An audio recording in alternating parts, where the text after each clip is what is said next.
أعوذ بالله من الشيطان الرجيم. بسم الله الرحمن الرحيم.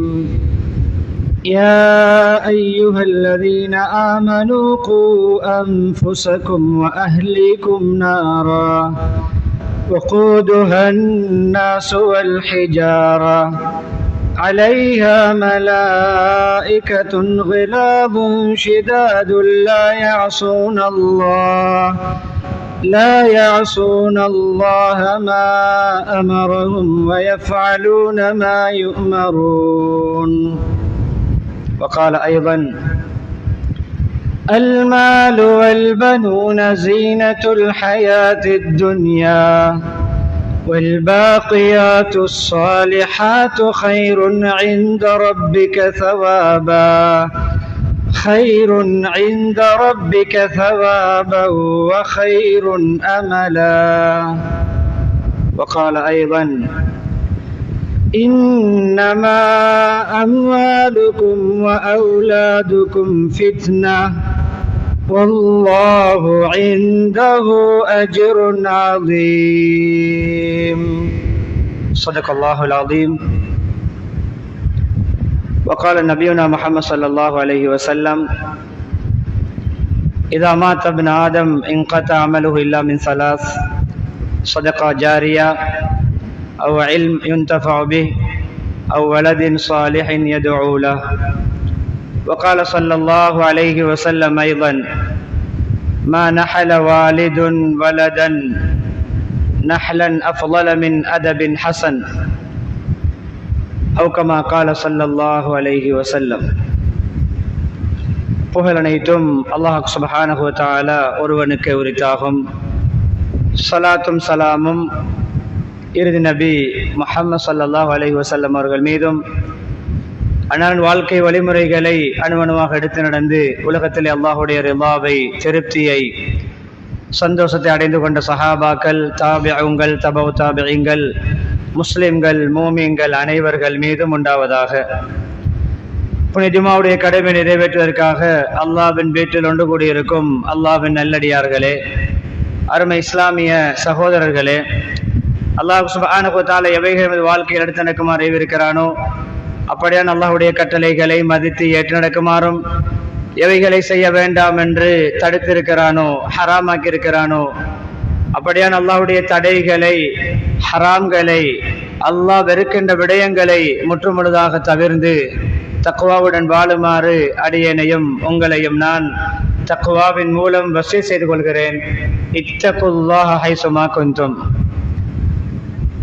ஹிஜ்ரி 1447 ஆண்டின் துல்ஹிஜ்ஜா மாதத்தின் இறுதி ஜும்மாவுடைய கடமை நிறைவேற்றுவதற்காக நாம் ஒன்று கூடியிருக்கிறோம். ஒரு சில தினங்களிலே 1448 ஆண்டை, புது வருடத்தை ஆரம்பிக்க இருக்கிறோம். முஹர்ரமிலே கால் பதிக்க இருக்கிறோம். நம்முடைய இஸ்லாமிய வருடம் முடிகிறது. நம்முடைய கடந்த கால வாழ்க்கையை கொஞ்சம் சற்று சீர்தூக்கி சிந்தித்து பார்த்து, திருத்தப்பட வேண்டிய விடயங்களை திருத்தி, முன்னேற வேண்டிய விடயங்களில் முன்னேறி, முழுமையாக விட வேண்டிய விடயங்களை விட்டு ஒரு புது வாழ்க்கையை வாழ்ந்து அல்லாஹ்வுடைய நெருக்கத்தை அடைவதற்கு இந்த முஹர்ரமை அல்லாஹ் காரணமாக்குவானாக. அன்பானவர்களே, நாம் எல்லோரும் இப்பொழுது மஸ்ஜிதிலே உட்கார்ந்திருக்கிறோம், வந்து கொண்டிருக்கிறோம், வுது செய்து கொண்டிருக்கிறோம். மதரசா, மார்க்க கல்வி சம்பந்தப்பட்ட துறையிலே உள்ளவர்களை விடுத்து ஏனையவர்களிடம் சில கேள்விகளை நான் கேட்டு என்னுடைய தலைப்பை நான் ஆரம்பிக்கிறேன். நாம் செய்த வுது, எங்கு படித்த வுது, எத்தனை வயதில் படித்தோம்? தக்பீர் கட்டினோம். வஜ்ஜஹத் முதல் அத்தஹியாத் வரைக்கும் ஓதப்பட வேண்டிய விடயங்களை, சூரா ஃபாத்திஹாவை எங்கு படித்தோம்? எப்பொழுது பாடமாக்கினோம்? தொழும் முறையை எங்கு படித்தோம்? யாரிடம் படித்தோம்? எத்தனை வயதில் படித்தோம்? அன்பானவர்களே, இந்த ஜும்மாவுடைய கடமை என்ற இது ஜும்மா ஒரு கடமை, இதை நாம் நிறைவேற்ற வேண்டும் என்பதை எத்தனை வயதில் எங்கு படித்தோம், யாரிடம் படித்தோம்? அன்றாடம் செய்கின்ற மார்க்க அனுஷ்டானங்கள், கடமைகள், வணக்க வழிபாடுகளுடைய முறைகளை எத்தனை வயதில் யாரிடம் எங்கு படித்தோம்? பெரும்பான்மையான எல்லோருடைய பதிலும் ஒன்றாக இருக்கும். குர்ஆன் மதரசா லெப்பையிடம் படித்தோம். இன்று 60 வயது 6 வயதில் படித்தோம், 55 வருடங்களுக்கு முன்னால். இன்று 75 வயது 70 வருடங்களுக்கு முன்னால் 5 வயதில் படித்தோம். இஸ்லாத்தின் கடமைகள் 5 என்ற அந்த பாடத்தை படித்தது குர்ஆன் மதரசாவில். 50 வருடங்களாக நம்முடைய வுதுவை, நம்முடைய தொழுகையை, நம்முடைய குர்ஆனை இன்று வரைக்கும் தொடர்வதற்கு அஸ்திவாரமாக இருந்தது அந்த காலத்து லெப்ப, அந்த காலத்து லெப்பம்மா, அந்த காலத்து முஅல்லிம், அந்த காலத்து முஅல்லிமா. நம்முடைய சமகால இளைஞர்களுடைய, இளம் சமூகத்துடைய நிலைமை என்னவென்று உங்களுடைய பிள்ளைகளை வைத்து நீங்கள் விளங்கலாம். வுது செய்ய தெரியாத ஒரு காலம், அல்லாஹ்வுடைய பெயரை சரியா உச்சரிக்க தெரியாத காலம், கலிமாவை சரியாக உச்சரிக்க தெரியாத ஒரு காலத்தில் வாழ்கிறோம். நம்ம 30 வருடத்தில் நம்முடைய பரம்பரை வியாபாரிகளாக, மந்திரிமார்களாக, அரசியல்வாதிகளாக, டாக்டர்களாக, இன்ஜினியர்களாக, லோயர்களாக, நீதிபதிகளாக எந்த அடையாளத்தோடு வலம் பெறப் போகிறார்கள்? இந்த சபையிலே 80 தாண்டிய என்ன பாட்டன்மாரும் இருக்கலாம். உங்களுடைய சூரா ஃபாத்திஹா, வுது, உங்களுடைய தக்பீர், உங்களுடைய ருக்கு, உங்களுடைய சுஜூத், நீங்கள் செய்த உம்ரா, நீங்கள் செய்த ஹஜ்ஜுடைய கடமையை எத்தனை வயதில் படித்தீர்கள்? 72 73 வருடங்களுக்கு முன்னால் லெப்பையிடம் படித்தீர்கள். இன்று என்ன நிலைமை தெரியுமா? குர்ஆன் எல்லாம் நேரம் கிடைத்தால் எப்படியெல்லாம் டைம் கிடைக்கிறதோ அப்படியெல்லாம் கிளாஸுகளை போட்டு பிள்ளைகளை பண்டிதர்களாக மாற்ற வேண்டும். தவறில்லை, தவறில்லை. வியாபாரத்தில் கொடி கட்டி பரங்கள், சந்திர மண்டலத்திலே ஷாப்பிங் காம்ப்ளெக்ஸ் அமைக்கப்பட்டு, செவ்வாய் கிரகத்திலே வியாபார தளம் அமைக்கப்பட்டு ரெண்ட் அவுட் பண்ணப்படும் பொழுது உங்களிடம் வசதி இருந்தால் அங்கும் ரெண்ட் அவுட் பண்ணுங்கள். அங்கு போனாலும் தொழுகையோடு செய்ய வேண்டாம் என்று சொல்லவில்லை. ஈமானோடு, ஆன்மீகத்தோடு, இஸ்லாமிய பற்றோடு ஒவ்வொரு அமலும் இபாதத்தையும் எங்கு படித்தோம், யாரிடம் படித்தோம், எத்தனை வயதில் படித்தோம் என்ற கேள்விகளை உங்களுடைய மனதுக்குள் கேட்டு, பாட்டன்மார்களே, பெரியப்பாமார்களே, சாச்சாமார்களே, மாமாமார்களே, நானாமார்களே, அப்பாமார்களே, கொஞ்சம் பதில் சொல்லிக் கொள்ளுங்கள். ஆனால் அந்த காலத்தில் கற்கின்ற துறைகள் குறைவு, ஞானங்களுடைய வழிவகைகள் குறைவு, கற்பதற்கான சாத்தியக்கூறுகள் மிக குறைவு, என் உலமாக்களே குறைவு. ஆனால் கற்றோம் இன்று வரைக்கும் அதை பேணுகிறோம்.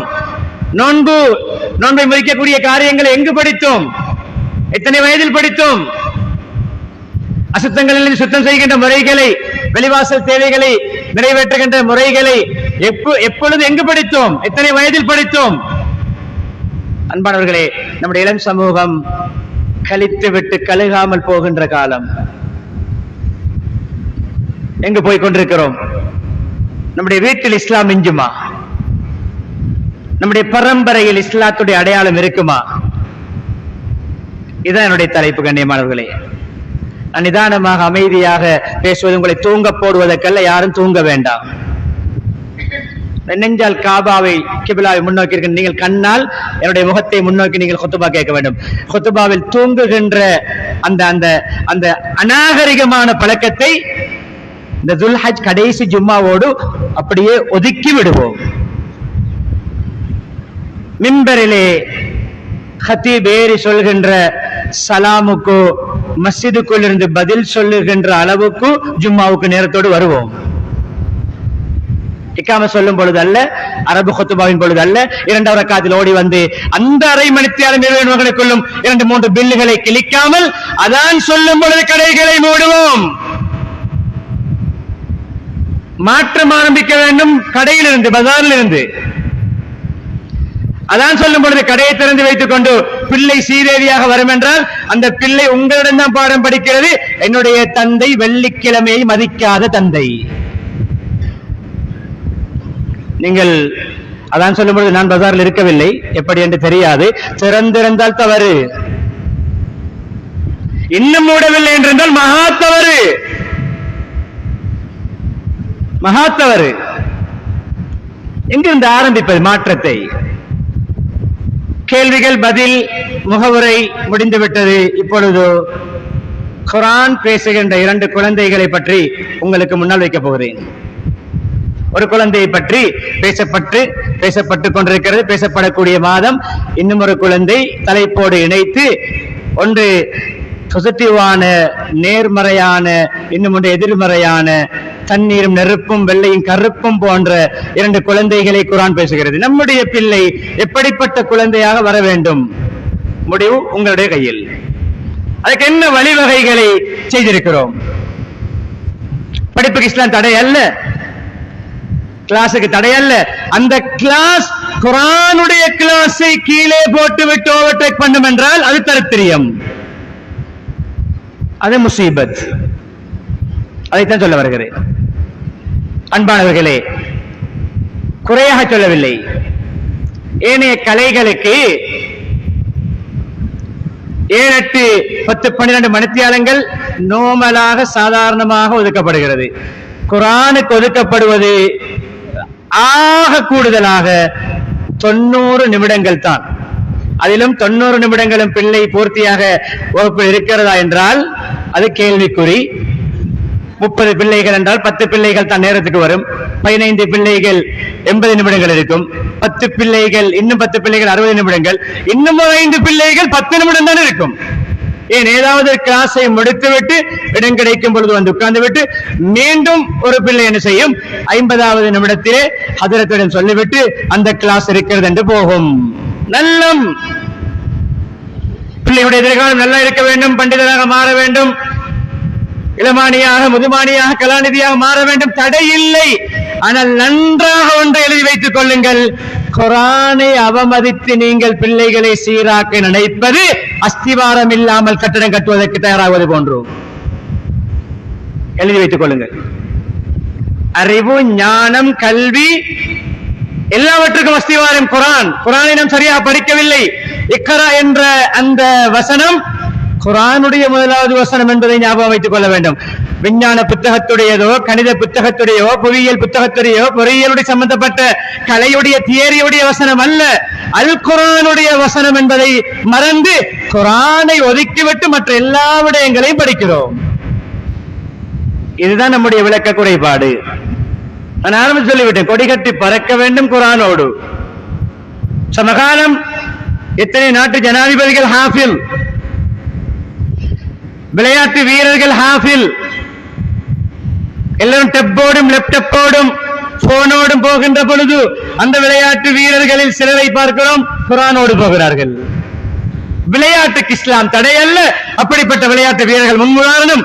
அவர்கள் குர்ஆனோடு ஓய்வு நேரங்களை குர்ஆனிலே கழிப்பார்கள். நவீன கால சில உதாரணங்களையும் சொல்ல வேண்டும். ஏனைய உரைகளிலே நாம் நாடு, ஊர் பேரெல்லாம் சொல்லித்தான் சொல்லுவோம். சொல்லும் பொழுதே உங்களுக்கு விளங்கிவிடும். சில உதாரணங்கள் அந்த துறையிலும் எடுக்க வேண்டும். கண்ணியமானவர்களே, ஒரு விளையாட்டு, ஒரு கிரிக்கெட் துறையிலே ஒரு நட்சத்திரம் இருந்தார். ஒரு காலத்திலே வாலிபர்கள், இளைஞர்கள் அதிகமாக இருக்கின்ற சபை, அவர்களையும் ஈர்க்க வேண்டும். ஒரு காலத்திலே T20 ODI டெஸ்ட் 20க்கு 20, 50 ஓவர், ஒரு நாள் போட்டி, டெஸ்ட். 3லும் நம்பர் 1 பேட்ஸ்மேனாக திகழ்ந்தவர். அந்த அணியில் ஒருவர், ஒரு விளையாட்டு வீரருடைய நண்பர் இஸ்லாத்துக்கு வந்தார். அவர் இன்னும் விளையாடுகிறார் இடைக்கிடையே. அவரும் இனி சொல்லப்பட்ட அந்த முஸ்லிம் சகோதரரும் மூத்தவருடைய விளையாட்டுகளிலே பங்கெடுக்கிறார்.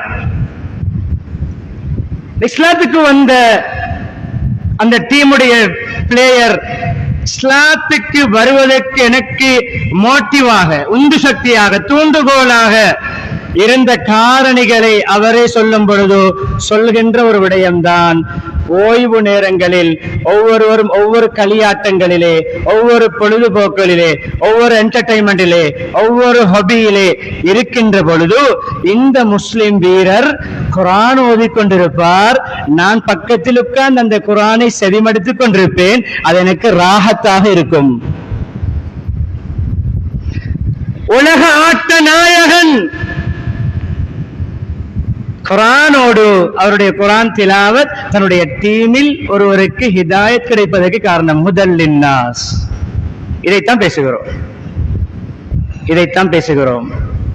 50, 30, 40 வருடங்களாக பஜாரிலே கடை, 3வது பரம்பரை போகிறது கடைக்கு. 90, 100 வருடங்களை தாண்டி கேஷியர் டேபிளில் எல்லாம் இருக்கிறது. பில் புக் இருக்கிறது, லேப்டாப் இருக்கிறது, 1-2 பேனா இருக்கிறது, கரண்ட் போனால் வேலை செய்கின்ற சார்ஜிங் ஃபேன் இருக்கிறது, அதே போன்று கண்ணியமான சிசிடிவி கேமரா இருக்கிறது, எல்லாமே இருக்கிறது. போன் இருக்கிறது, டெப் இருக்கிறது, எல்லாம் இருக்கிறது. எத்தனை கேஷியர் டேபிளில் குர்ஆன் இருக்கிறது? கேஷியர் ஷீட்டில் 30 வருடங்களாக இருக்கிறேன், 40 வருடங்களாக இருக்கிறேன், 25 வருடங்களாக இருக்கிறேன். ஓய்வு நேரம் எல்லாம் யூடியூபிலும், டிக்டாக்கிலும், பேஸ்புக்கிலும். இதுதான் நம்முடைய வாழ்க்கை. கண்ணியமானவர்களே, இருக்கின்றவர்கள் ஒன்றை சொன்னால் நீங்கள் மறுக்க மாட்டீர்கள். போனுக்கு கொடுக்கின்ற ஸ்கிரீன் டைமை குர்ஆனுக்கு கொடுத்தால் இந்த சபையில் 50% மேலானவர்கள் ஹாஃபிதுகளா இருப்போம். இன்னும் ஒரு 25% ஒரு 20 ஜுசு பாடமாக்கி இருப்போம். இன்னும் ஒரு 10-15% 10 ஜுசுக்கள் பாடமாக்கி இருப்போம். எங்கு வாழ்கிறோம்? என்ன வாழ்க்கை வாழ்கிறோம்? கேஷியர் சீட்டிலே எல்லாம் இருக்கிறது, குர்ஆன் இல்லை. அன்பானவர்களே, இதுதான் என்னுடைய பேசிக்கொண்டு போகின்ற தலைப்பு. விளங்கி இருக்கும் நினைக்கிறேன். எங்கு நோக்கி போய் கொண்டிருக்கிறோம்? இஸ்மாயில் அலைஹிஸ்ஸலாம் கனான். இஸ்மாயில் அலைஹிஸ்ஸலாம் கனான். இஸ்மாயில் அலைஹிஸ்ஸலாம் எப்படிப்பட்ட பிள்ளை? இஸ்மாயில் அலைஹிஸ்ஸலாம் எப்படிப்பட்ட பிள்ளை? தாய் தந்தையை தலைக்கு மேல் மதித்த பிள்ளை. அன்பு மகனே, உன்னை அறுப்பதாக கனவு கண்டேன். அல்லாஹ்வுடைய கட்டளை. ஃபந்துர் மாதா தரா. சம்பவங்கள் பேசப்பட்டிருக்கு, படிப்பினை சொல்கிறேன். உடைய அபிப்பிராயம் என்ன? அபிப்பிராயம் அனுமதி கேட்கவில்லை. மகனுடைய அந்த மைண்ட் செட்டை, சுபாவத்தை கொஞ்சம் சீர் செய்ய, தோதுவாக்க. என்ன வாப்பா, அல்லாஹ் சொன்னா செஞ்சிருவீங்களா? உன் ரப்பு சொன்னா என்ன அறுத்துருவீங்களா? உங்களுக்கு ஈடு இரக்கம் இல்லையா? உங்களுக்கு தாய் தந்தை பாசம் இல்லையா? உங்களுக்கு பிள்ளை பாசம் இல்லையா? அவட அல்லாஹ் சொல்றதை எல்லாம் கண்ணை மூடிட்டு செஞ்சிருவீங்களா என்ற குதர்க்கம் புரிகின்ற, தந்தையோடு ஆகிய பண்ணுகின்ற, விவாதம் புரிகின்ற பிள்ளையாக வளர்க்கப்படவில்லை. சிந்திக்கவில்லை, யோசிக்கவில்லை. என்னுடைய தந்தை, அருமை தந்தையே, உங்களுக்கு ஏவப்பட்ட கட்டளையை நிறைவேற்றுங்கள், என்னை குர்பான் கொடுங்கள். இப்படிப்பட்ட பிள்ளை தேவையா? வெள்ளம் வரப்போகிறது, கப்பலை தயாரித்துக் கொண்டிருக்கிறார்கள், கப்பல் தயாரித்து முடிக்கப்படுகிறது, பாலைவனத்திலே செய்கிறார்கள். கனிமலை வெள்ளம் வருகிறது, மழையும் கொட்டுகிறது. கப்பலிலே மூமின்களை ஏற்றுக்கொள்ளுங்கள், விசுவாசிகளை ஏற்றுக்கொள்ளுங்கள், எல்லா படைப்பினங்களும் ஒவ்வொரு ஜோடிகளை ஏற்றுக்கொள்ளுங்கள் என்று நூஹ் அலைஹிஸ்ஸலாத்துக்கு சொல்லப்பட்ட பொழுது கனிமலை எதிரணியில் இருக்கிறான், காபிர்களில் இருக்கிறான். அன்பு ஒரு மகன் கன்ஆன் என்று சொல்லப்படக்கூடியவன். அந்த மகனை யா புனையர்கப் மஅனா, அவருடைய அன்பு மகனே, என்னோடு எங்களோடு கப்பலில் ஏறிக்கொள் ராஜாவே, காபிர்களோடு சேர்ந்து விடாதே என்று சொன்னவுடன் இஸ்மாயில் அலைஹிஸ்ஸலாத்துடைய பதில் எப்படி இருந்தது? இஃப்அல் மா துஅமர், உங்களுக்கு ஏவப்பட்ட கட்டளை நிறைவேற்றுங்கள் தந்தையே. இந்த மகனுடைய முழு சமூகத்துக்கு முன்னாலும், மக்களுக்கு முன்னாலும், தந்தைக்கு முன்னால் தந்தையுடைய முகத்தில் கரிபூசுகின்ற பேச்சு பேசினான், தலைகுனிய வைக்கின்ற பேச்சு பேசினான், மனதை உடைக்கின்ற பேச்சை பேசினான், அவமானப்படுத்தினான், தந்தையுடைய கௌரவத்தை குழி தோண்டி புதைத்தான். சஆவி இலா ஜபல். என்ன பதில் தெரியுமா? உங்களோட கப்பல்ல ஏறி நான் என்ன காப்பாற்றிக் கொள்ளணும் என்ற அவசியம் இல்ல. சஆவி இலா ஜபல், நான் ஒரு இளைஞர், நான் ஒரு சக்தி உள்ளவன், நான் ஒரு வலுவானவன், பலமானவன், நான் மலையில் ஏறி என்னை காத்துக் கொள்வேன். மலையில் ஏறி வெள்ளத்தில் மூழ்காமல் என்னை காப்பாற்றிக் கொள்ள தெரியும், உங்களுடைய வேலையை பாருங்க என்ற ஒரு பாணியில் தான் பதில் சொன்னான். சஆவி இலா ஜபல் யாசிமுனி மினல் மா. மீண்டும் அப்படி பேசினாலும் பெற்றோர்களுக்கு ஒரு பாடம். பிள்ளை என்னதான் தவறு செய்தாலும், குற்றம் செய்தாலும், கொஞ்சம் விவாதம் புரிந்தாலும், குதர்க்கம் புரிந்தாலும், நம்மளை அவமானப்படுத்துகின்ற பாணியில் நடந்து கொண்டாலும் பிள்ளைகளை திட்டக்கூடாது, பத்வா செய்யக்கூடாது, பிள்ளைகளை சபிக்க கூடாது. அது பாரிய ஒரு ஆபத்திலே கொண்டு போய் விடும். லா தது அலா அன்ஃபுசிக்கும் வலா தது அலா அம்வாலிக்கும் வலா தது அலா அவுலாதிக்கும் என்று சொன்னார்கள். உங்களுக்கு நீங்களே சபித்துக் கொள்ள வேண்டாம், சொத்துக்களையும் பொருட்களையும் சபிக்க வேண்டாம், உங்களுடைய பிள்ளைகளை சபிக்க வேண்டாம். அப்படி நீங்கள் சபிக்கும் பொழுது அல்லாஹ் அதை ஏற்றுக்கொள்கின்ற நேரத்துக்கு உடன்பட்டு விட வேண்டாம், பத்வா செய்யக்கூடாது.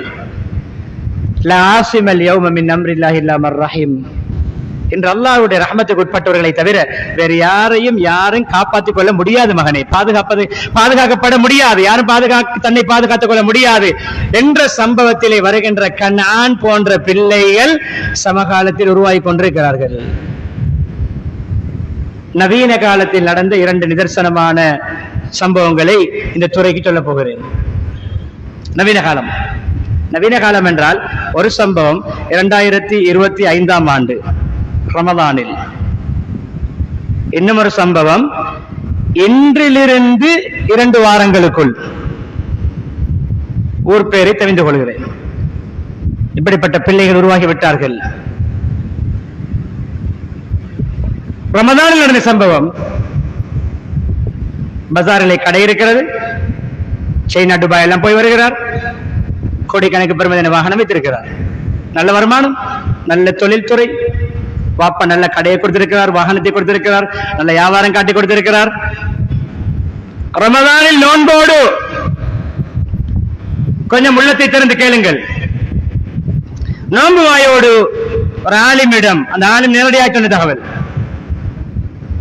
ஆலிமிடம் நோன்பிலே நோன்பு வாயோடு அந்த மகன் சொல்லி இருக்கிறான். ஏதோ ஒரு தந்தையை பற்றி பேச்சு வரும் பொழுது, தந்தை கபராலி சொல்லி காட்டுவதற்கே நாவு கூசுகிறது. சொல்லி காட்டுவதற்கு, என்னுடைய தந்தையுடைய கபரில் நெருப்பு பத்தாலும். ஜாஹிலியா காலத்தில் அபூ ஜஹல் செய்த பத்வா இல்லை, இது அபூ லஹபுடைய பத்வா இல்லை. நம்முடைய முஸ்லிம் சமூகத்தில் ஒரு இளைஞருடைய பத்வா. அல்லாஹ் சொல்லுகிறான், ரப்பிர்ஹமுமா கமா ரப்பயானி ஸகீரா என்று சொல்லுமாறு. சின்ன வயதில் வளர்த்து ஆளாக்கி சிரமப்பட்டு வெயில் மழை பாராது பசியை தாங்கி களைப்பை தாங்கி நோயை தாங்கி அடி ஏச்சுக்களை தாங்கி காயங்களை தாங்கி பாம்பு கொத்தி விஷமேறி மௌத்தாகி யானை அடித்து மௌத்தாகி வயலை காவல் காக்கும் பொழுது தேனடிக்க போகும் பொழுது விறகு வெட்ட போகும் பொழுது யானை அடித்து மௌத்தாகி ஷஹீதாகிறார் என்றால் பாவங்கள் தவறு பெரும்பாலும் அந்த நோக்கத்தில் போயிருக்க மாட்டார்கள், நன்மை அனுபவிப்போம். அவர் விறகெடுக்க போயிருக்கிறார், அவர் தேனெடுக்க போயிருக்கிறார், அவர் வயலுக்கு காவல் காக்க போயிருக்கிறார். யாருக்காக? என்னுடைய மனைவி மக்களுக்கு நான் ஏதோ சம்பாதித்து கொடுக்க வேண்டும். இந்த பெற்றோர்களுக்கு அல்லாஹ் சொல்வது, என்னை வளர்த்து ஆளாக்கியது போன்று பராமரித்தது போன்று இந்த 2 பேருக்கும் ரஹ்மத்து செய்வாயாக என்று துஆ செய்ய சொல்கிறான் அல்லாஹ். ஆனா இவன் நோம்போடு இவன் சொல்கிறான், என்னுடைய தந்தையுடைய கபரில் நெருப்பு பத்த வேண்டும். 2025ஆம் ஆண்டு, இந்த ரமலானுக்கு முந்தைய ரமலான், 2 வாரங்களுக்கு இந்த சம்பவம். ஒன்றுக்கு 2 வீடு வாங்கி கொடுக்கப்பட்ட மகன் நேரலை கொடுக்கப்படுகிறது. சில வேளை அவரே இந்த பயானை நேரலையில் பார்க்கலாம், கேட்கலாம். உங்களுக்கு தான் சொல்கிறேன், உங்கள் போன்றவர்களுக்கு சொல்கிறேன். நடு பசாரில்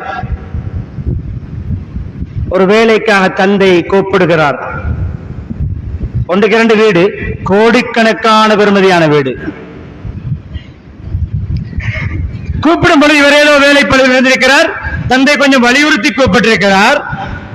சொல்வதற்கு நாவு கூசுகிறது. மிக மக்கள் சஞ்சாரம் உள்ள ஒரு பஜார் அது. மக்கள் புழங்குகின்ற ரஷ்யான சன நெரிசல் உள்ள ஒரு பஜாரிலே, நடு பஜாரிலே மக்களுக்கு முன்னால் தந்தைக்கு கன்னத்தில் அறைந்தான். எப்படிப்பட்ட பிள்ளைகள்! துனியாவை மாத்திரம் கொடுத்து பிள்ளைகளை மகிழ்வித்த தந்தைமாருக்கு கிடைத்த பரிசு. குரானா, குரான் மதரசாவா, குரான் ஒழுக்கங்களை கற்பிக்கின்ற பெற்றோர்களை மதிக்க கற்றோம் எங்கு? இன்று பெரியவர்களாக இருக்கின்ற நாம் பெற்றோர்களை நாம் மிகவும் கண்ணியமாக நடத்துகிறோம். எங்கு படித்தோம்? எங்கு படித்து தரப்பட்டது? எத்தனை வயதில் படித்தோம்? 5 வயதில், 6 வயதில், 7 வயதில், 8 வயதில் லப்பையிடம் படித்த ஒழுக்கம். குறைந்தது இஸ்லாம் பாடம் நடத்திய மௌலவியிடம் படித்த ஒழுக்கம். இன்று அந்த கோர்ஸ், இந்த கோர்ஸ், அது இது.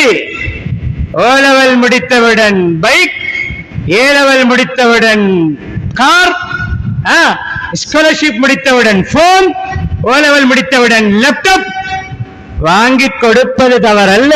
பிள்ளை எதற்காக பாவிக்கிறது என்ற கண்காணிப்போடு, பிள்ளை படிக்கிறதா வேறு வேலை செய்கிறதா என்ற நோட்டடோடு, நோட் பண்ணிக்கொண்டு ஹுத்பா போதும். என்ன சொல்ல வந்தேன்? எப்படிப்பட்ட பிள்ளைகள் தேவை? இஸ்மாயில் அலைஹிஸ்ஸலாம் தேவையா? கண்ணான் தேவையா? 2 கண் ஆண்களுடைய சம்பவங்களை சொல்லிவிட்டேன். நமது நாட்டு கண் ஆண்களை தெளிவாக சொல்கிறேன். நோன்புவாயோடு தந்தையுடைய கபருக்கு நெருப்பு 10 மாறு பதுவா செய்த ஒரு கண்ணான், இந்த 14 நாட்களுக்குள் நடந்த நடுபசாரில் தந்தையுடைய கண்ணத்துக்கு அடித்த அடுத்த கண்ணான். யார் தேவை? இதுக்கு எங்கள் பயான் தேவையா? போதும். நான் ஓதிய குர்ஆன் வசனங்களையும் ஹதீசுகளையும் ஞாபகப்படுத்தி நபி அவர்கள் ஸல்லல்லாஹு அலைஹி வஸல்லம் கால சிறியவர்களுடைய ஒரு விடயங்களை சொல்லி இறங்கி நினைக்கிறேன். இன்னும் கவனத்தை கூட்டிக் கொள்ளுங்கள். யா அய்யுஹல்லதீன ஆமனூ கூ அன்ஃபுஸக்கும் வ அஹ்லீக்கும் நாரா. ஈமான்தாரிகளே, உங்களை, உங்களுடைய பிள்ளைகள், குடும்பம், மனைவி மக்களை நரகத்திலிருந்து பாதுகாத்துக் கொள்ளுங்கள். எப்படி பாதுகாப்பது? சொர்க்க நரகம் நம்முடைய கையிலா? இல்லை. சொர்க்கத்துக்குரிய அமலை காட்டிக் கொடுப்பது, நரகத்துக்குரிய அமலை விட்டு பாதுகாப்பது, தடுப்பது.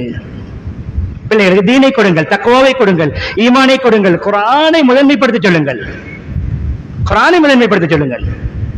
எந்த துறையில் இருந்தாலும் குர்ஆன் பிளஸ், குர்ஆனுக்கு பின்னால் 1ஆம் நம்பர் போட்டு, 1ஆம் இலக்கத்தை போட்டு, அதுக்கு பின்னால் சக போட்டு, எத்தனை சைபர்களை போட்டாலும் பெருமதி.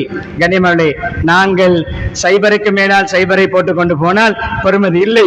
குர்ஆனை முதன்மைப்படுத்தி ஏனைய கலைகளை கொடுங்கள். ஒவ்வொரு நாளையும் குர்ஆனை கொண்டு ஆரம்பியுங்கள். குர்ஆனை முன்மாதிரியாக எடுங்கள். குர்ஆனை படியுங்கள். குர்ஆனிலே சகல கலைகளும் இருக்கிறது என்பதை எல்லோருக்குமா நான் சொல்லிவிட்டு, அந்த நரக நெருப்புடைய விறகுகளே அன்னாசு வல் ஹிஜாரா, மக்களும் கற்களும், மக்களும் கற்களும். கடின சித்தமுள்ள மலக்குமார்கள் தான் அங்கு காவலாளிகள், பொறுப்புதாரிகள். ரிலாதுன் ஷிதாத், கடின உள்ளமுள்ள, ஒரு கடின போக்குள்ள, ஒரு கல்லஞ்சமுள்ள மலக்குமார்கள். அல்லாஹ் அவர்களுக்கு அப்படி கொடுத்திருக்கிறார். அது அல்லாஹ் கொடுத்த டியூட்டி. அவர்கள் சொல்வதை செய்வார்கள், மாறு செய்ய மாட்டார்கள். தண்ணீர் தாகத்திலே மாலிக் மாலிக் மாலிக், நரக காவலாளி மனக்கூடிய பேர் மாலிக் மாலிக் மாலிக் என்று நரகவாதிகள் கத்துவார்களாம். 1000 வருடங்களுக்கு பிறகுதான் கூப்பிட்டீங்களான்னு கேட்பாராம். 1000 வருடம் என்ன வருடம்? ஒரு நாள் 1000 வருடங்களுக்கு சமமான நாட்களில் 1000 வருடம். நாம் வாழ்ந்தது 50, 60, 70. 1000 வருடங்களுக்கு பின்னால் தான் ஆன்சர் பண்ணுவாரும். என்ன கூப்பிட்டீங்களா? ஓ தண்ணி தண்ணி தண்ணி கொடுக்கப்படும். தண்ணீர் மாஉன் ஹமீம் கொடுக்கப்படும். மாஉன் ஹமீம். எப்படிப்பட்ட ஹமீம் என்ற உஷ்ணம், எப்படி உஷ்ணம் என்றால், அந்த குவளையை, தண்ணீர் கப்பை, கோப்பையை முகத்துக்கு பக்கத்தில், வாய்க்கு பக்கத்தில் கொண்டு செல்லும் பொழுது முகத்தில் இருக்கின்ற சதைகள் எல்லாம் கலண்டு தண்ணீரிலே விழும். இந்த நெருப்பை விட்டும் பிள்ளைகளை பாதுகாத்துக் கொள்ளுங்கள், இந்த நரகத்தை விட்டும் பிள்ளைகளை பாதுகாத்துக் கொள்ளுங்கள். இது ஒரு தண்டனை. அன்பானவர்களே, அடுத்த ஆயத்தை ஓதினேன். அல் மாலு வல் பனூன், பொருளாதாரம், பணம், காணி பூமி, பிள்ளைகள். ஜீனத்துல் ஹயாத்தி துனியா, துனியாவுடைய ஒரு அலங்காரம், ஒரு பியூட்டி, ஒரு ஃபேன்சி, அலங்காரம். வல் பாக்கியாத்துஸ் ஸாலிஹாத், அடுத்தது என்ன சொல்கிறார்? நிரந்தரமான மறுமையிலே உங்களுக்கு சேமிப்பா அமைகின்ற நல்ல அமல்கள் இருக்கிறது. குறிப்பாக அதிலே வருகின்ற நேரடி தஃசீரில் வருகின்ற சுப்ஹானல்லாஹ், அல்ஹம்துலில்லாஹ், லா இலாஹா இல்லல்லாஹ், அல்லாஹு அக்பர் போன்ற திக்ருடைய வார்த்தைகள், அவைகளுக்கு கிடைக்கின்ற பாக்கியங்கள் உங்களுக்கு மறுமையிலே சேமிப்பா அமைகின்ற நிரந்தரமான நன்மைகள் இருக்கிறது. கைருன் இன்த ரப்பிக ஸவாபா, அல்லாஹ்விடத்திலே கிரயமாக கூலியாக கிடைப்பதில் சிறந்தது. என்ன அர்த்தம்? சொத்து செல்வங்கள் அமளிபாத தீனோடு இணைந்தால் தான் அது மறுமையிலே சேமிப்பாக மாறும். அந்த ஆயத்தை மேலெண்ணம் வைப்பதற்கு, ஆதரவு வைப்பதற்கு சிறந்தது நல்ல அமல்கள், தீனுடைய செயல்பாடுகள். அதை ஓதினேன். ஜீனத் என்று பிள்ளைகளை இங்கு வர்ணிக்கின்ற அல்லாஹ், அதே பிள்ளைகளை ஃபித்னா, இன்னமா அம்வாலுக்கும் அவுலாதுக்கும் ஃபித்னா, உங்களுடைய பிள்ளைகளும் சொத்து செல்வமும் உங்களுக்கு ஃபித்னா. ஃபித்னா என்ற விளக்கம் தெரியுமா? 30 வருடங்களாக, 40 வருடங்களாக, 10 வருடங்களாக பித்னா பித்னா பித்னா பித்னா என்று பயான் கேட்கிறோம். பித்னாவுக்கு சரியான அர்த்தம் தெரியுமா? விளங்கிக் கொள்வோமா என்று விளங்கி இருப்பீர்கள் என்றால் நான் ஞாபகப்படுத்துறேனே. பித்னா என்றால் சரியான எப்படி அர்த்தம் தெரியுமா? அவருடைய நெருப்பிலே தங்கத்தை, இரும்பை உருக்குவோமே, வாளி செய்வதற்கு, கத்தி செய்வதற்கு, ஆபரணங்கள் செய்வதற்கு, தங்கத்தை, இரும்பை நெருப்பிலே உருக்கும் பொழுது அந்த இரும்பும் தங்கமும் உருகுமே, அப்படி நெருப்பிலே உருகுவதுதான் பித்னா. ஏசி ரூமாக இருக்கும், உள்ளம் அவன் போன்றிருக்கும். வாகனத்தில் ஏசியாகத்தான் இருக்கும், ஆபீஸிலும் ஏசியாக இருக்கும், எல்லாமே ஏசி, ஆனால் உள்ளம் இருக்கும் போரண போன்று, போரண. இதுதான் பித்னா. ஸ்லீப்பிங் டேப்லெட் போடாமல் ஏசி ரூமிலே தூக்கம் போகாது, டென்ஷன், பித்னா. நாட்டாமை மூடைகளை தூக்கிய களைப்பிலே, பேமெண்டிலே, வேகா வெயிலிலே குரட்டை விட்டு தூங்குவான். 3-wheel டிரைவர் அயரோட்டி விட்டு அதே சீட்டிலே தூங்குவான். நாட்டாமை கரத்தையிலே தூங்குவான். கண்ணியமானவர்களே, படுபாஸ் வேலை செய்ய களைப்பை அந்த கான்கிரீட் தூணிலே, கான்கிரீட்டுக்கு வந்த அந்த கான்கிரீட்டுக்கு மேலே வெயிலிலே உஷ்ணத்திலே குரட்டை விட்டு தூங்குவான். அந்த பில்டிங் யாருக்காக கட்டப்படுகிறதோ, அந்த நாட்டாமை யாருடைய மூடைகளை இறக்குகிறானோ, அந்த படுபாஸ் யாருக்கு வேலை செய்கிறானோ, அந்த கோலையன் யாருக்காக வேலை செய்கிறானோ, அந்த பஸ்ஸுக்கு ஸ்லீப்பிங் டேப்லெட் இல்லாமல் தூக்கம் போகாது. இதுதான் பித்னா, இதுதான் பித்னா. சிறுவர்களுடைய முஹம்மது ஸல்லல்லாஹு அலைஹி வஸல்லம் மிகவும் கரிசனை செலுத்தினார்கள். இறுதியாக சொல்லி முடிக்கின்ற விடயம், மிக கண்காணித்தார்கள், மிக கவனித்தார்கள். உச்சந்தலையில் உள்ளங்காலை கண்காணித்தார்கள், பாவித்தார்கள், பயன்படுத்தார்கள். 3 நிகழ்வு போதும், 3 நிகழ்வுகள். பாருங்கள் அந்த காலத்து பிள்ளைகளை. குர்ஆன் மதரசா ஆரம்பிப்பதற்கு இந்த மஸ்ஜிதுக்குட்பட்ட ஊர் மக்கள் ஒத்துழையுங்கள் என்ற கருப்பொருள் தான் என்னுடைய குத்துபா வழங்கப்பட்ட தலைப்பு. ஆங்காங்கே ஓதுகிறீர்கள், ஓதி கொடுக்கிறீர்கள் என்றாலும் மஸ்ஜிதிலே வந்து கூட்டமாக ஓதுகின்ற பொழுது பரக்கத், மலக்குமாருடைய சூழல், அல்லாஹ்வுடைய மாளிகை, கொஞ்சம் நாம் நம்முடைய இவ்வளவு பிரமாண்டமான பஜாருடைய மஸ்ஜிதை குர்ஆன் மதரசாவை உயிர்ப்பிக்கின்ற ஒரு மதரசாவுக்கு இடமளிக்கின்ற, ஒத்துழைப்பு வழங்குகின்ற பெற்றோர்களாக நீங்கள் மாற வேண்டும் என்பதைத்தான் நான் ஒரு தோரணையிலே பேசிக் கொண்டு வருகிறேன். இந்த மஸ்ஜிதில் இந்த முஹர்ரமோடு இன்ஷா அல்லாஹ் குர்ஆன் மதரசா ஆரம்பிப்பதற்கு வந்திருக்கின்ற பெற்றோர்கள் இங்கு இப்பொழுது சந்திக்க வேண்டியவர்களை சந்தித்து அதற்குரிய ஃபார்ம் இருந்தால் எடுத்து தன்னுடைய பிள்ளையுடைய பெயரை கொடுத்துவிட்டு நீங்கள் போக வேண்டும் என்பது என்னுடைய உருக்கமான பணிவான வேண்டுகோள். அம்ர் இப்னு சலிமா என்ற ஒரு சின்ன சஹாபியை கூட்டிக் கொண்டு வருகிறார்கள். கூட்டிக் கொண்டு வரும்பொழுது அவர் முஸ்லிமே இல்லை. சம்பவத்தை நல்லா பாருங்கள். முஸ்லிம் இல்லாத ஒரு குழந்தை 6 வயது ஒரு கருத்திலே, 7 வயது ஒரு கருத்திலே, 8 வயது என்று சொன்ன இமாம்கள் குறைவு 7 வயது. முருகவுலாதுக்கும் பிஸ்ஸலாவும் 7 வயதில் தொழுகை அந்த வயது. ஆனால் முஸ்லிம் இல்லை. ஆச்சரியமான சம்பவம். நன் முஸ்லிம் பிள்ளை, முஷ்ரிக்கான பிள்ளை அம்ரு கூட்டிக் கொண்டு வந்து சொல்லுகிறார்கள் நபியுடன், இப்பொழுதுதான் களிமா சொல்ல போகிறது அந்த குடும்பம், இஸ்லாத்துக்கு வரப்போகிறது. குர்ஆனுக்கு அந்நிய சமூகமே அந்த காலத்திலே ஆசை வைத்தது, பிரமத சமூகமே குர்ஆனை படித்தது, பாடமாக்கியது. மற்றவர்கள் இன்னும் முஸ்லீமாக குடும்பம் இஸ்லாத்துக்கு வரவில்லை. இவரை குர்ஆனில் எத்தனை சூறாக்கள் பாடம் ஹிஃப்ல் செய்திருந்தது அந்த பிள்ளை. அப்படியா? எப்படி மகன் பாடமாக்கிறீங்க? எப்படி ராஜா பாடமாக்கிறீங்க? இல்ல, முஸ்லிம்கள் பயணிக்கின்ற பயணத்திலே என்னுடைய வீட்டுக்கு பக்கத்தில் ஒரு கிணறு, தண்ணீர் எடுக்கின்ற இடம், அங்கே ஓய்வெடுப்பார்கள் உங்களுடைய தோழர்கள். அந்த இடத்துல அவர்கள் உட்கார்ந்து இருப்பார்கள், ஓய்வெடுப்பார்கள், தங்குவார்கள். அவர்கள் சிலர் குர்ஆன் ஓதி கொண்டிருப்பார்கள். நான் அந்த இடத்துல விளையாடி கொண்டிருப்பேன். விளையாடி அவருடைய சபையிலிருந்து அவர்கள் ஓதுவதை கேட்டு கேட்டு பாடமாக்கி. குர்ஆனே இல்லை, குர்ஆன் எழுத்து மூலம் இல்லை, குர்ஆனை வார்த்தையால் கேட்டு முஸ்லிம் இல்லாத பிள்ளை ஹிஃப்ல் செய்கிறது. அப்படியா? திறமையுள்ள ஒரு பிள்ளை, அடையாளம் கண்டார்கள், கலிமாவை சொல்லி கொடுத்தார்கள், செக் பண்ணினார்கள், டெஸ்ட் பண்ணினார்கள். அவர் உண்மையிலே பாடமாக்கி இருக்கிறார். என்னென்ன பாடம் ஓதி காட்டுங்கள், ஓதி காட்டு வைத்தார்கள். உடனே 7 வயதில் அவருடைய மஹல்லாவுடைய மஸ்ஜிதுடைய பிரதான இமாமாக நியமிக்கப்பட்டார்கள். சாதனை சாதனை. சலீமா எந்த அளவு சின்ன பிள்ளை என்றால், பின் சப்புகளிலே, பின் சப்புகளிலே பெண்களும் தொழுவார்கள். இவர் ருக்கு சுஜூதுக்கு போகின்ற பொழுது இவருடைய ஆடை கொஞ்சம் இடுப்பு பகுதியிலே பணிந்திருக்கும். இவருடைய இடுப்பு பகுதி கொஞ்சம் இடுப்புக்கு கீழே உள்ள கொஞ்சம் மறைக்க வேண்டிய பகுதியுடைய ஓரங்கள் எல்லாம் விளங்கும். அவருக்கு அது உணர முடியாத அளவு சின்ன வயது. பெண்கள் பின்னிருந்து செய்தி அனுப்புவார்கள், உங்களுடைய இமாமுடைய மறைவிடத்தை கொஞ்சம் மறைத்துக் கொள்ள சொல்லுங்கள். அந்த அளவு சின்ன பிள்ளை. குர்ஆன் உயர்த்தியது. 7 வயதில் நபியர்களுடைய பொறுப்பில் இமாமாக நியமிக்கப்பட்டார்கள். இவருடைய அன்பானவர்களே, சின்ன பிள்ளையுடைய ஒழுக்கத்திலே கவனம் செலுத்தினார்கள். ஒரு பிள்ளை, அபூ உமர் சொல்லக்கூடிய பிள்ளை சாப்பிடுகிறது, அல்லது உமர் பின் அபி ஸலமா சாப்பிட்டுக் கொண்டிருக்கிறார். அங்கும் இங்கு கையை சுத்தி சுத்தி சாப்பிடுகிறார். சகனிலே நோட்டமிட்டார்கள். பிள்ளைகளுடைய ஒழுக்க நெறி எவ்வளவு முக்கியம். சாப்பிட்டு முறைகளை கவனித்துவிட்டு, யா குலாம், ராஜாவே, செல்லமே, சின்ன குழந்தைகளையும் பிள்ளைகளையும் தன்னுடைய பரக்கத்தான சகனிலே உட்கார வைத்து சாப்பிட இடமளித்தார்கள் என்பது ஒரு உதாரணம். நீ பிஸ்மி சம்மில்லா, பிஸ்மி சொல்லு ராஜா. 2 கைகளையும் போட்டு சாப்பிட்டார். நீ வலது கையால் சாப்பிடு மகனே, நீ உன்னுடைய பகுதியால் சாப்பிடு. சகனிலே அங்குமிங்கும் கைகளை உலாவி சாப்பிடாதே. 3 புத்திமதிகளை 7-8 வயது, அதை விட குறைவு சம்பவத்தில் வருகின்ற பொழுது 7-8 வயதை கீழ்பட்ட பிள்ளைக்கு சொல்லிக் கொடுக்கிறார்கள். ஒரு 6-7 வயது பிள்ளைக்கு சொல்லிக் கொடுக்கிறார்கள்.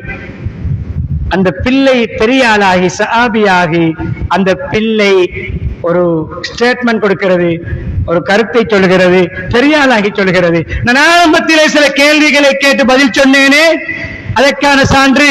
எத்தனை வயதில் உதுவை படித்தோம், எத்தனை வயது அத்தையத் பாடமாக்கி, எத்தனை வயது வஜ்ஜாத்து பாடமாக்கினோம், எத்தனை வயதில் இஸ்லாத்துடைய கடமைகளை, இமாமுடைய கடமைகளை, உதுவுடைய கடமைகளை, உதுவை முடிக்கக்கூடிய காரியங்களை படித்தோம் என்று சொன்னேனே. அந்த வயதில் படித்தவர் சொல்கிறார், பெரிய ஆளாகி வாப்பாவாகி அப்பாவாகி சொல்கிறார், இன்று வரைக்கும் அதே முறையில் தான் சாப்பிடுகிறேன். இளமையில் கல்வி, சிலையில் எழுத்து. அல் இல்மு ஃபி ஸிகர் கன் நக்ஷி அலல் ஹஜர். இதற்கு தோதுவான அரபு பழமொழி. இளமையில் சிறு வயதில் கற்பிக்கப்படுகின்ற பாடங்கள் கல்லில் செதுக்குவது போன்று. அப்துல்லா இப்னு அப்பாஸ் அவர்களை கூட கூட்டிக் கொண்டு இமாமுடைய பாடத்தை படித்துக் கொண்ட சம்பவங்களை உலமாக்கள், பெற்றோர் பிள்ளைகளுக்கு செய்ய வேண்டிய கடமைகளை பேசியிருப்பார்கள். அவற்றையும் சிந்தனை கெடுப்போம். எனவே நம்முடைய இந்த மஸ்ஜிதிலே நிர்வாகம் முன்வந்திருக்கின்ற உலமாக்களுடைய வழிகாட்டலிலே முன்வந்திருக்கின்ற இந்த குர்ஆன் மதரசாவை உயிர்ப்பிக்கின்ற அந்த திட்டத்துக்கு இந்த மஸ்ஜிதுக்கு உட்பட்ட, இந்த மஸ்ஜிதுடைய எல்லைக்குட்பட்ட அந்த பெற்றோர்கள் நீங்கள் பங்களிப்பு வழங்குவீர்கள் என்ற நம்பிக்கையோடு எல்லாம் அல்லாஹ் சுப்ஹானஹு வ தஆலா பேசப்பட்ட விடயங்களை நம்முடைய வாழ்க்கையிலும், நம்முடைய குழந்தைகளுடைய வாழ்க்கையிலும், நம்முடைய சந்ததியுடைய வாழ்க்கையிலும் பிரதிபலிக்க செய்வானாக. தலைவருடைய பாவங்களை மன்னித்தருள்வாயாக, நம்முடைய பெற்றோருடைய பாவங்களை மன்னித்தருள்வாயாக, மணி மக்களுடைய பாவங்களை மன்னித்தருள்வாயாக, உற்றார் உறவுடைய பாவங்களை மன்னித்தருள்வாயாக, சகோதர சகோதரருடைய பாவங்களை மன்னித்தருள்வாயாக, உண்மையான ஈமானை தருவாயாக, இஸ்லாமிய பண்புகளை தருவாயாக, உன்னுடைய குர்ஆனை கண்ணியப்படுத்தக்கூடிய பக்குவத்தை தருவாயாக.